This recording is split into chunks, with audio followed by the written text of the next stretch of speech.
porque realmente nós vemos, às vezes, cardeais que estão ainda em idade tanto de votar quanto de ser eleito, né? Enfim, e, e de fato já passaram por outros conclaves e não foram eleitos, então eu vejo mesmo a mão de Deus mesmo nisso que conduz todas as coisas.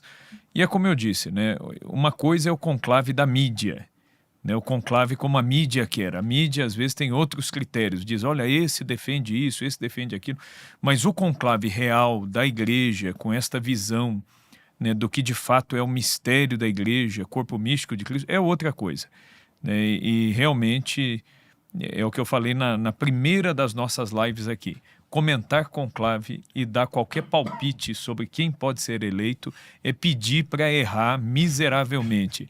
Porque, na verdade, se a gente olhar o cardeal Prevost, ele não figurava em nenhuma das listas da grande mídia. Ele simplesmente não aparecia. Como foi o caso do cardeal Bergoglio em 2013, que também não aparecia, ficou papa, o cardeal Prevost também a mesma coisa. E é interessante que ele vem já com uma visão muito clara sobre algumas coisas, né? Eu até separei aqui uma fala dele sobre os sacerdotes. Como ele foi formador muito tempo, trabalhou no seminário, foi professor de seminário, foi reitor. Olha o que ele diz E sobre ele também foi responsável pelos bispos do mundo, né? pelos bispos do mundo. Ele ajudava na escolha, a seleção, né, dos bispos, as nomeações que o Papa Francisco fez. Também passaram.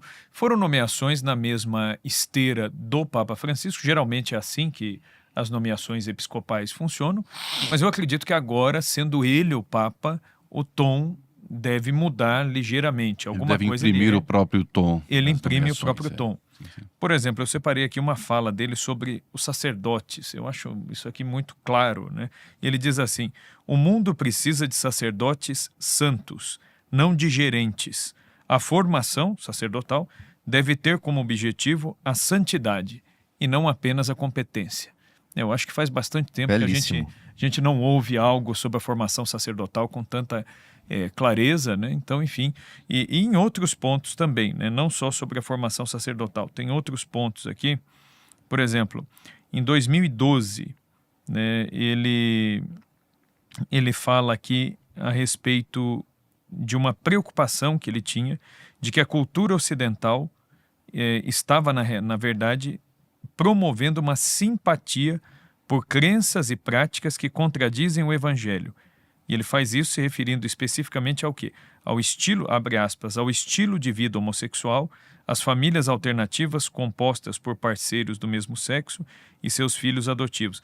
Essa fala dele, ela já está reverberando na mídia atual, o pessoal já está falando, o Papa, né, lá em 2012 ele disse isso, então o pessoal já está começando a desenterrar essas coisas e a mídia, em geral, já começa a olhar com certo temor, o que é um bom sinal, né? Porque a igreja ela não existe para agradar o mundo, a igreja existe para ser fiel a Cristo, ao Evangelho e guardar o depósito da fé que Nosso Senhor confiou a Pedro e aos seus sucessores. Então é um bom indicativo, né? Pelo menos essas falas, essa clareza em relação à questão do matrimônio, as questões da moral sexual, a clareza em relação à formação dos sacerdotes, enfim, tudo isso acena, né, para um pontificado que pode dar muitos frutos, né? E rezamos para que dê.